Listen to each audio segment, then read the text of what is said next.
Class 8A B Biology, Chapter 2 Review Your Learning. Answer in short, what is multiple fission? Name two organisms that undergo this process.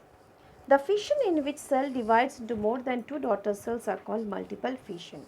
Two organisms that undergo this process are Chlorella and Chlamydomonas. What are spores? Sacs. These are oval or rounded structure bodies containing spores. How does vegetative propagation takes place from aerial stems? In case of aerial stems, a long horizontal stem grows over the soil surface parallel to the ground, and wherever the stem bends and touches the soil, it develops roots and buds at the point of contact within the soil. For example, strawberry. Name female reproductive organs of human beings. The female reproductive organs of human beings consist of the following organs: ovaries, oviducts, uterus, cervix, vagina. Name two methods of asexual reproduction in animals along with examples. The two methods of asexual reproduction in animals along with the examples are as follows: binary fission, example amoeba; budding, example yeast. Answer in detail. 1. What is asexual reproduction? Explain any two methods of asexual reproduction in plants. The fusion in which there is no fusion of male and female reproductive cells is called asexual reproduction. Any two methods of asexual reproduction are as follows: fragmentation.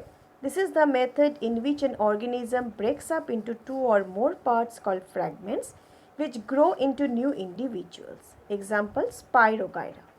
Spore formation. This is the method in which organisms develop rounded or oval structures on their bodies called spore sacs that bear spores. On getting favorable conditions, spores germinate into new individuals. Example, bread molds. Number 3. Explain the basic structure of a flower with the help of a diagram.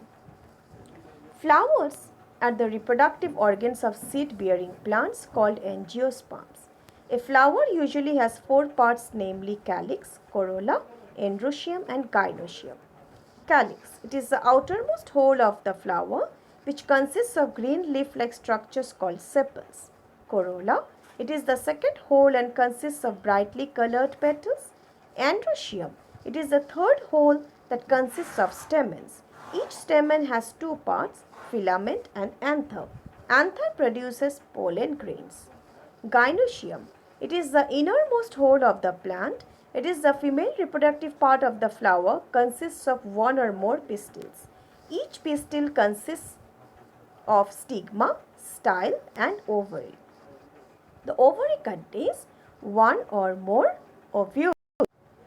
You will draw diagram of the parts of flower from your book, page 25, figure 2.11. Number 4. What are the agents of pollination? Give the characteristics of flower pollinated by insects and water. The pollination that is brought by wind, water, insects and animals are called agents of pollination. The characteristics of flower pollinated by insects are: they are large and brightly colored, they have sweet nectar and are scented, their pollens are usually rough and sticky and stick to the body of the insects.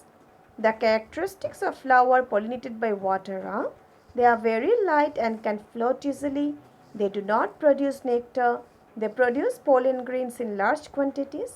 Male and female flowers are usually found on separate plants.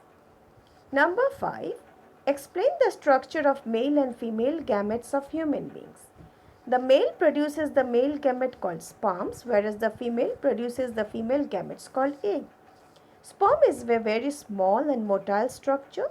It is single-celled and consists of three parts: a head with a nucleus, a middle piece with a compact mass of mitochondria to provide energy for the movement of sperm, and a long tail which helps the sperm in movement. We'll draw the diagram of structure of human sperm, that is from page number 30, figure 2.22. An egg is a single-celled spherical structure. It contains large quantity of nutrients to provide nutrition to the developing embryo, until it starts receiving it from the mother. The diagram we will draw, the ovaries diagram we will draw from page number 31, figure 2.24. So here we have finished our chapter 2. Thank you.